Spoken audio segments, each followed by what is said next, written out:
അനുവദിക്കുകയില്ല ഞങ്ങൾ. ഇന്ന് എക്സൈസ് ഉദ്യോഗസ്ഥർ വന്ന് ഇവിടെ വിദേശ മദ്യഷാപ്പിന് വേണ്ടിയിട്ടുള്ള ഇൻസ്പെക്ഷൻ നടത്താൻ വേണ്ടി തയ്യാറായി വന്നതായിരുന്നു.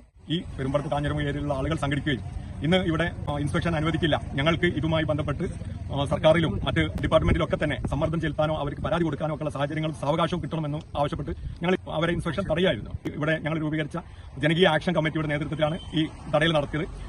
മുക്കം നഗരസഭയിൽ കഴിഞ്ഞ ദിവസം നടന്നിരുന്ന മീറ്റിംഗ് ഉണ്ട്.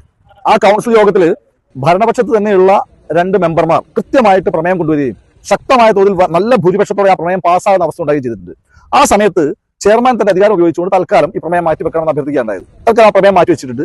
വീണ്ടും ഞങ്ങൾ ശക്തമായി ഈ യോഗം വീണ്ടും വിളിക്കാൻ വേണ്ടി ആവശ്യപ്പെട്ടിട്ടുണ്ട്. പഞ്ചായത്ത് രാജ് മുനിസിപ്പൽ ആക്ടിന്റെ ചട്ടപ്രകാരം പ്രത്യേക യോഗം വിളിക്കാൻ പറഞ്ഞിട്ടുണ്ട്. ആ യോഗത്തിൽ ഇവിടെ ലൈസൻസ് കൊടുത്തുകൊണ്ട് സ്ഥാപനം കൊണ്ടുവരാൻ അനുവദിക്കുകയില്ല എന്ന നിലപാടാണ് ബഹുഭൂരിപക്ഷം വരുന്ന കൗൺസിലർമാർക്കുള്ളത്. അതിൽ പാർട്ടിയോ മുന്നണിയോ ഒന്നുമില്ല. ഭരണ പ്രതിപക്ഷത്തുള്ള ഒരുപാട് ആളുകൾ